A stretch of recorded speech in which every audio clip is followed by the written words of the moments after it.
I wanted to start out with what I think is the most consequential and underreported news story of the day.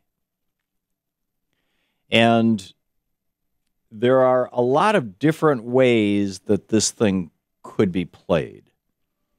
And I don't know if Troy or Shane or somebody could grab from Louise the Financial Times article that she brought in this morning. I thought I had it with me here. I think it's over in Louise's desk. But here's the deal. Only 3 or 4 times in my lifetime, or odds are in your lifetime, basically since the 1920s, 1930s, have we seen the price of a consequential commodity, a commodity on which basically the value of the U.S. dollar is defined, and on which our economy runs. Have we seen that change? Now, it was gold a couple of times. Back in the 30s, Franklin Roosevelt closed the gold window, as it were. He made it illegal, actually, to own gold or to redeem gold. You couldn't get redeemed gold for your coins, even though we were arguably still on the gold standard. And then Nixon took us off the gold standard in 71, as I recall. Maybe 72, but thereabouts. And ever since then, really the value of the dollar has been pegged largely to oil. Now, it hasn't been formally pegged to oil, but because the principal commodity on Earth, which is traded, not exclusively, but largely in dollars, is oil. And the price of oil is defined in dollars. The price of oil, the price of oil has had an effect of affecting the value of the dollar.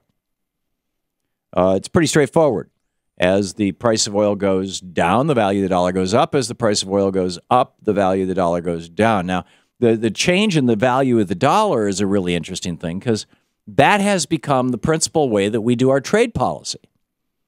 It used to be, from the time of the George Washington administration until the Ronald Reagan presidency, and, even to a large extent up until the Bill Clinton presidency, it used to be that our trade policy was based on tax policy. They were called tariffs.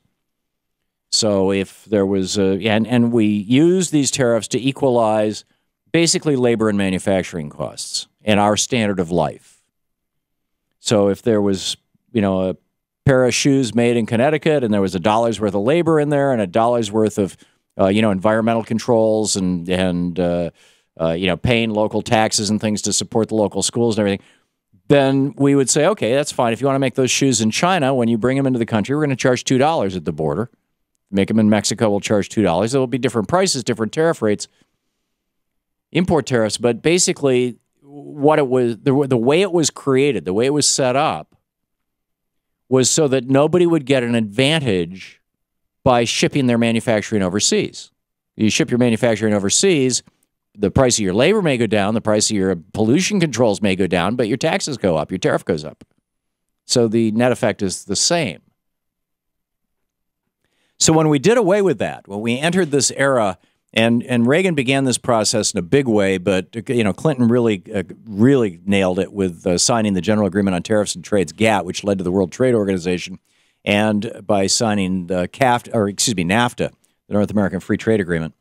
And then that got amplified with CAFTA, and now we've got many members of Congress and apparently the White House who want us to promote SHAFTA. This is Southern Hemisphere Asian Free Trade Agreement, also known as the Trans-Pacific Partnership.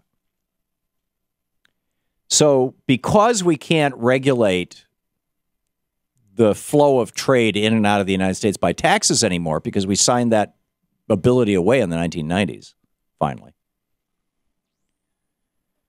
we've been doing it with the value of our currency. We raise the dollar or lower the dollar, the relative value of it, and what happens is when the value of the dollar goes down, our exports become cheaper, so we export more.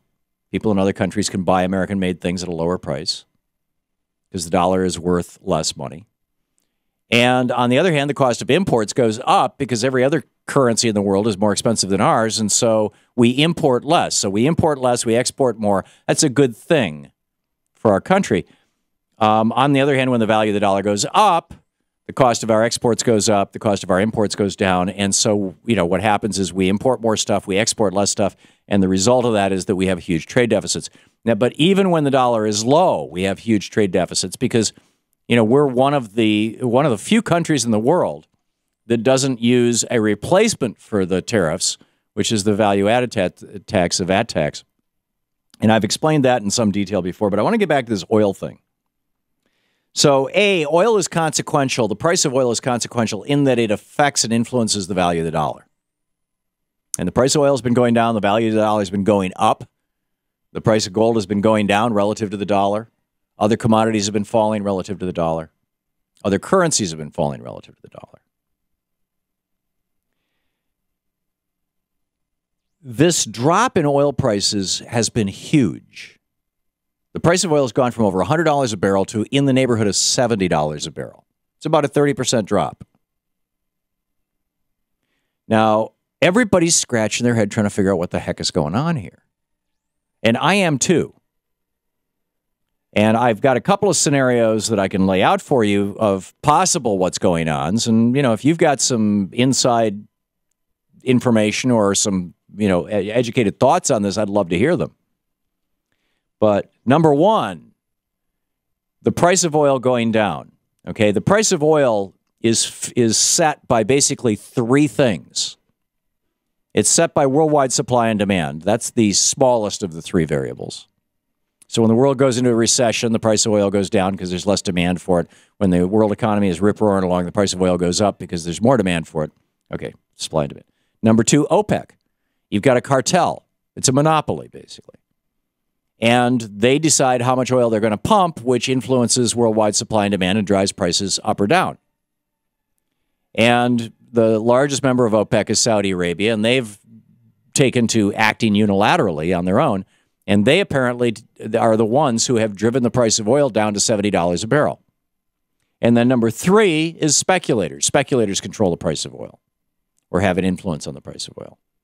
So with number three, the speculation, Bernie Sanders has said in this program a number of times, speculators represent 30% of the cost of oil. So maybe the speculators just got the hell out of the market. Now, if so, why? So was this price drop driven by Saudi Arabia for their own reasons? By Saudi Arabia because the administration and the State Department asked them to? By Saudi Arabia because Lindsey Graham and John McCain asked them to? Was it driven by the banksters and Saudi Arabia just jumped on board? And why? And when you ask the why, it's like who gets hurt, who gets helped? And is this going to lead to a stock market crash? The who gets hurt? Russia's getting hurt really bad. Any country basically that depends on oil exports. Russia, Venezuela, Iran, Iraq. All of these countries, Syria, ISIS, all of them are depending on oil exports. They need high prices in order to do well. And the ruble is crashing. So that's who's getting hurt. Who's getting helped? And will it be short-term or long-term? I'll get into that when we come back, because we got to figure this thing out. This is the Thom Hartmann Program. And the reason we have to figure it out is somebody's messing with the price of oil. I think this is the biggest story of the year, and it could lead to a depression or to war.